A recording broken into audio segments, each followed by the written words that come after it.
Top quality और consistent performance के लिए सिर्फ सिल्वर पंप नाम याद रखना। पीरशेबा में ईरानी हमले के बाद तबाही मची है। हमले के बाद अफरा तफरी का माहौल भी रहा। लोग जान बचाने के लिए इधर उधर भागते हुए नजर आए।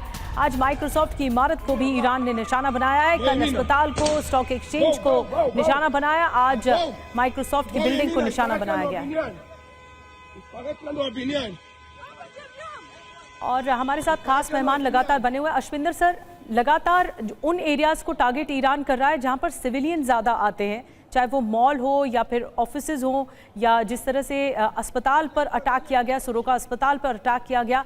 ये दिखाता है कि वॉर क्राइम को आगे बढ़ा रहा है ईरान, जिसको लेकर एक बहुत बड़ा उल्लंघन है यूनाइटेड नेशंस की पॉलिसीज का। ऐसे में ये युद्ध कहाँ जाता हुआ दिख रहा है? क्योंकि मिलिट्री ठिकाने इजराइल अगर तबाह कर रहा है तो ईरान सिविलियंस को टारगेट कर रहा है।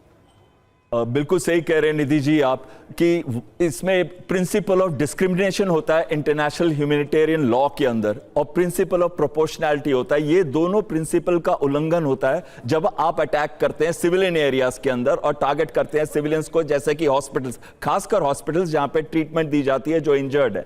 लेकिन साथ में मैं ये कहना चाहूंगा कि ईरान की स्ट्रैटेजी में एक बदलाव आ रहा है। अगर आप देखिए, वो अटैक कर रहे हैं, ज्यादातर वो अटैक कर रहे हैं एयर डिफेंस सिस्टम को भी टारगेट कर रहे हैं, मिलिट्री सिस्टम्स को भी टारगेट कर रहे हैं, उनके इकोनॉमी को टारगेट कर रहे हैं, और मुझे लगता है अब वो नेतन्याहू को भी टारगेट करेंगे। ये बदलाव उनका आ रहा है। और देखिए क्यों एयर डिफेंस सिस्टम को, ताकि अभी तक तो 10 से 15% उनकी मिसाइल्स हिट कर रही हैं। इसके बाद आप देखिएगा इनकी परसेंटेज बढ़ती रहेगी, यानी कि उतनी मिसाइल्स को यूज नहीं करना पड़ेगा जितनी अब कर रहे हैं, ताकि टारगेट्स को हिट हो। और तीसरी चीज आती है इसके अंदर जो बहुत ही महत्वपूर्ण है, जो आप फोर्डो की बात कर रहे थे। अगर फोर्डो में तो तभी अटैक हो सकता है जब अमेरिका इसके अंदर आएगा। वो 2 हफ्ते का टाइम है, और यही चीज अमेरिका बैंक कर रहा है। वो चाहता है साइकोलॉजिकल प्रेशर इतना हो ईरान के अंदर कि वो डील के लिए तैयार हो जाए, और इसी वजह से यूरोप में मीटिंग हो रही है। यूरोप की जो मीटिंग में मैं एक चीज कहना चाहता हूं, यूरोपियन देश खुश नहीं है इजराइल के अटैक से,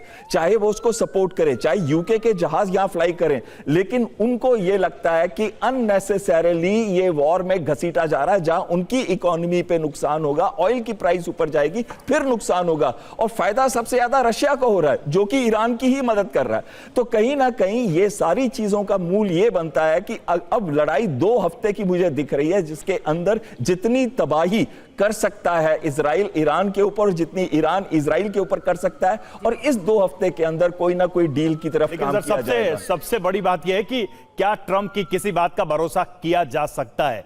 क्योंकि कल कुछ कहते हैं, आज कुछ कहते हैं, परसों हो सकता है ये 2 हफ्ते की मियाद भी खत्म कर दे। उनका क्या भरोसा किया जा सकता है, ये तो सबके मन में सवाल चल ही रहा है।